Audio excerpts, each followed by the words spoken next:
ಸಾಮಾನ್ಯವಾಗಿ ನಮ್ಗೆ ಯಾವುದೇ ಒಂದು ಸಮಸ್ಯೆ ಬಂದ್ರೂ ನವಗ್ರಹ ಶಾಂತಿ ಮಾಡಿಸಿ ಅದರಿಂದ ನಿಮ್ಮ ಸಮಸ್ಯೆ ಕಡಿಮೆ ಆಗುತ್ತೆ ಅಂತ ಹೇಳ್ತಾರೆ.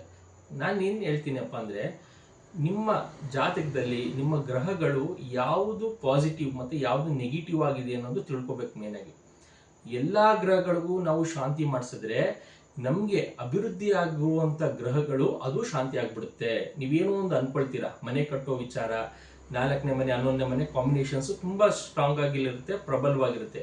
ಅದು ಕುಜ ಆಗಿರ್ಬೋದು, ರಾಹು ಆಗಿರ್ಬೋದು, ಕೇತು ಆಗಿರ್ಬೋದು.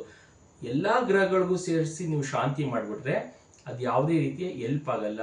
ಇದಕ್ಕೋಸ್ಕರನೇ ನವಗ್ರಹಗಳಲ್ಲಿ ನಿಮ್ಮ ಜಾತಕದಲ್ಲಿ ಯಾವುದು ನೆಗೆಟಿವ್ ಆಗಿದೆ ಆ ಗ್ರಹಗಳಿಗೆ ದಾನ ಮಾಡಿ, ಪಾಸಿಟಿವ್ ಆಗಿರುವಂಥ ಗ್ರಹಗಳಿಗೆ ಉಂಗ್ರ, ರುದ್ರಾಕ್ಷಿ ಮತ್ತು ಅತಿ ಹೆಚ್ಚು ಮಂತ್ರ ಪಠನೆ ಮಾಡಬೇಕು.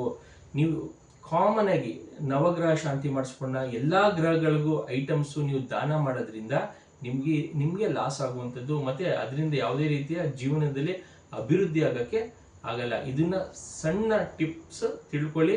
ನವಗ್ರಹ ಶಾಂತಿಗಿನ್ನ ನಿಮ್ಮ ಜಾತಕದಲ್ಲಿ ಯಾವ ಗ್ರಹ ನೆಗೆಟಿವ್ ಆಗಿದೆ ಆ ಗ್ರಹಕ್ಕೆ ಮಾತ್ರ ದಾನ ಮಾಡಬೇಕು. ಸ್ಟ್ರಾಂಗ್ ಆಗಿರುವಂಥ ಗ್ರಹಗಳಿಗೆ ಉಂಗುರ, ರುದ್ರಾಕ್ಷಿ ಮತ್ತು ಮಂತ್ರ ಪಠನೆ ಮಾಡಿಕೊಂಡ್ರೆ ತುಂಬ ಅಭಿವೃದ್ಧಿ ಆಗುವಂಥದ್ದು.